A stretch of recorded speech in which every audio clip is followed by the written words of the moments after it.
자, create 테이블을 이렇게 문장을 만들어 주시면은요, 이거는 컬럼을 선언하면서 데이터 타입과 제약 조건들을 한꺼번에 설정을 하는 그런 방식입니다. 그리고 디폴트 값도 한꺼번에 설정을 하는 방식이고요. 자, 이렇게 만들면 제약 조건의 이름들이 오라클이 지정하는 이름으로 자동으로 됩니다. 만약에 그 이름들이 싫다. 그 제약 조건의 이름만 보면 제약 조건의 내용도 파악하고 싶다라고 하시면 우리가 제약 조건의 이름을 직접 줄 수가 있겠죠. 자, 드롭 테이블을 할게요. 드롭 테이블 커스터머스.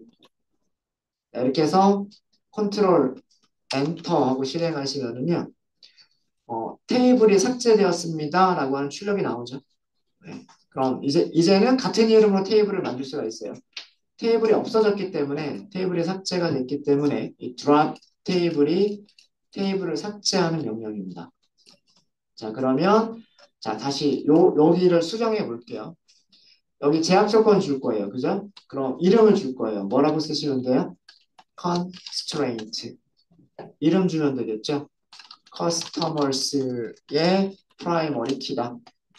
그리고 그냥 간단하게 다 커스트라고 하는 게 다 붙어 있으니까 그냥 뒤쪽에 id라고만 할게요.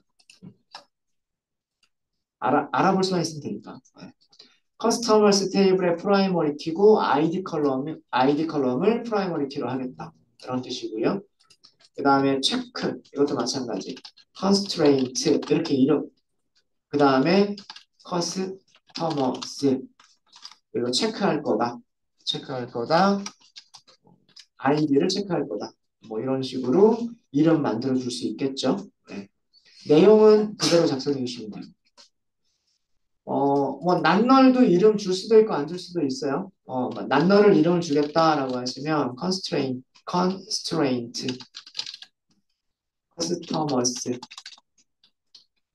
customers, 난널, 그리고 비밀번호. 난널은 이렇게만 쓰시면 돼요. 그 다음에 여기 체크, 그럼 이름 주시면 되니까 constraint, 그리고 이름 만들어 주시면 되겠죠. customers, customers. 여기는 체크. 어, 패스워드를 체크하는 거죠. 패스워드 체크하겠다. 이렇게 한 거고. 이메일은 제약 조건 따로 없네요. 따로 없고. 자, 여기서는 체크 제약 조건이죠. constraint. 디폴트는 제약 조건이 아니에요. 그러니까 이름을 주는 게 아니에요. 이름 주는 게 아니고. 여기는 customers 체크. 그리고 젠더를 체크하는 거죠. 젠더. 뭐 이런 정도로 이름 주시면 뭐 다른 이름도 상관없습니다. 이런 정도로 만들어 주시면 될 것 같고. 자, 여기도 constraint, 그다음에 customers. 이것도 체크하는 거죠. 체크. 나이를 체크하겠다. 이렇게 하시면 되겠죠. 자, 이렇게 해서 다시 create 테이블을 다시 실행해 보겠습니다. 테이블이 생성이 됐죠? 네, 테이블 생성이 됐고요.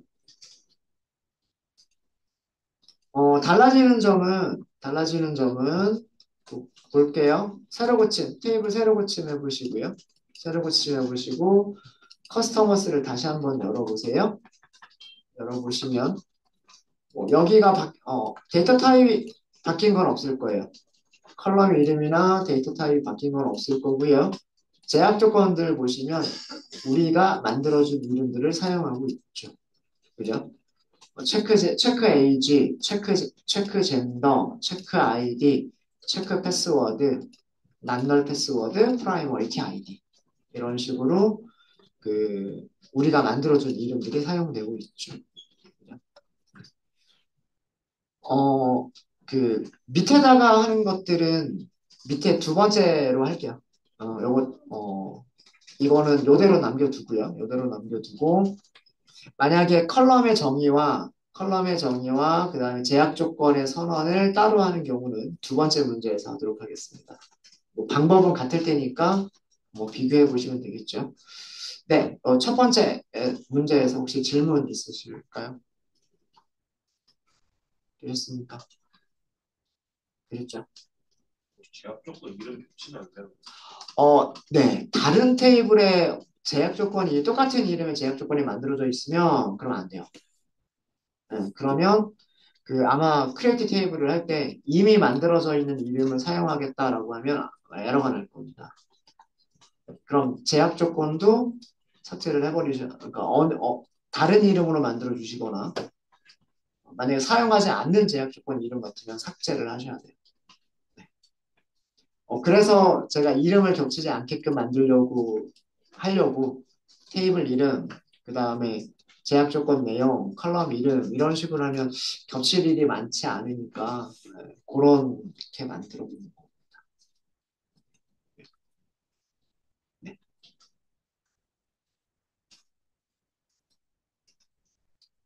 네, 자 그럼 두 번째 연습 문제, 두 번째 연습 문제는 컬럼 선언하고요. 제약 조건을 따로 한번 만들어 볼게요. 따로. 자, 자, create table이라고 하셔야 되겠죠? others라고 하시면 될 거고요. 그 다음에 괄호 그렇게 하시면 될 겁니다. 자, 일단 컬럼 이름들만 먼저 쭉 정리를 할게요. order id 그 다음에 order date order method 그 다음에 오더가 아니라 커스터머 아이디군요. 커스트 아이디 이렇게 네 개를 만들었어요. 네 개.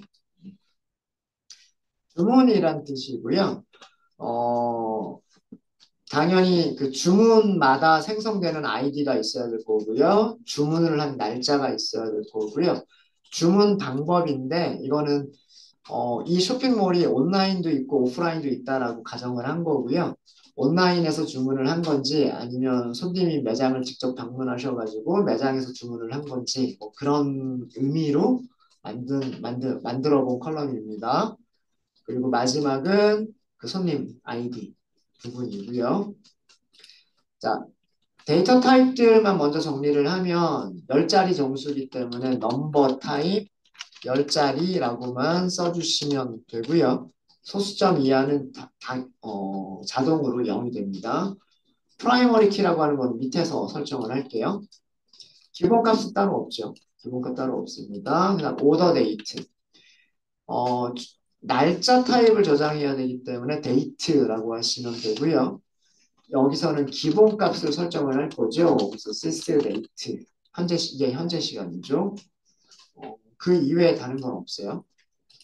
그 다음에 오더 메서드고요. 8자리 문자열이라고 했습니다. 근데 문자열이 어떤 거는 6글자고 어떤 거는 7글자고 그렇죠. 그럼 이것도 가변길이에요. 가변길이기 때문에 차, 투라고 하셔야 되고요. 최대 8자리란 뜻이에요. 최대. 그죠? 기본값은 없어요. 둘 중에 하나만 가져야 된다라고 하는 거는 체크 제약 조건이에요. 그죠? 기본값 없으니까 이렇게 넘어가면 되고요. 그 다음에 커스터 아이디 아까 우리 20바이트까지 저장하는 거로 했었죠. 커스터머스 테이블에서. 그래서 여기서도 차2 20바이트 난널 제약 조건이 있네요. 난널은 옆에다 그냥 바로 써버릴게요. 난널. 그 다음에 foreign key다라고 하는 거는 따로 만들도록 하겠습니다. 자, 이렇게 해서 컬럼들에 대한 정리가 끝났고요. 제약 조건 중에서 이제 프라이머리 키 제약 조건 하고요. 그쵸? 그 다음에 foreign 키 제약 조건 두 개만 주시면 되겠네요. 자, 그러면 constraint 이름 만들어 주시면 돼요. others의 프라이머리 키다 간단하게 아이디라고만 하도록 하겠습니다. 제약 조건 이름 써주셔야죠. 프라이머리 키. 근데 누가 프라이머리 키인지 없죠? 그러면 오더 아이디 이렇게 컬럼 이름 써주시면 돼요. 됐고요. 그 다음에 두 번째는 여기 foreign key네요. foreign key. 그죠? 그러면 이거는 constraint 오더스 테이블이고요. 제약 조건은 foreign key고요. 테이블은 커스트 아이디라고 다 쓰도록 하겠습니다. 위쪽에 아이디하고 헷갈리니까 오더 아이디하고 헷갈리니까 커스트 아이디. 자, 제약 조건의 종류가 foreign key고요. 그 다음 foreign key를 설정할 컬럼 이름은 cost id고요. 자, 얘는 참조를 해야 되죠. 누구를 참조해야 되냐면 위에서 만들었었던 customers 테이블에 cost id 컬럼을 참조를 해야죠. 이렇게까지 써주시면 됩니다. 그리고 얘가 마지막이기 때문에 쉼표는 안 써주시면 돼요. 그래서 이렇게 해서 컨트롤 엔터 하시면 생성이 됩니다. 새로 고침해 보시면 만들어져 있을 거예요. 알파벳 순서로 되어 있으니까 오더스가 여기 있겠죠. 오더스 데이터는 아무것도 없고요. 여기 컬럼 4개 정수, 날짜, 가변 길이 문자열 8바이트까지 가변 길이 문자열 20바이트까지 그 다음에 제약 조건들 보시면은요. foreign key, first id가 foreign key, primary key, order id가 primary key, 그 다음에 낱널은 제가 이름을 따로 주지 않았어요. first id가 낱널이라고 되어져 있습니다. 낱널 이렇게 되어져 있죠. 네, 질문 있으십니까? 네.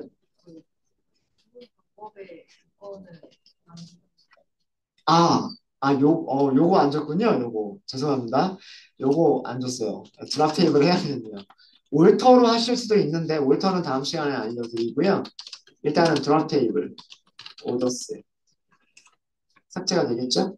삭제가 될 거고요. 네, 요거 체크하는 게 있어야 돼요. constraint. 이렇게 드랍 테이블을 할 때, 제약 조건들까지 삭제가 안 돼 있을 수가 있어요. 네. 이게 실패가 날 수도 있는데 그거는 실패가 나면 어떻게 해결하는지도 보여드리도록 하겠습니다. 실패가 안 나면 좋고 캐스케이드를 같이 넣었으면 되는데 네. 자, 오더스 테이블이고요. 그 다음에 체크하는 거고요. 누구를 체크하는 거냐면 오더의 메서드를 체크를 하는 겁니다. 자, 체크해야죠. 체크.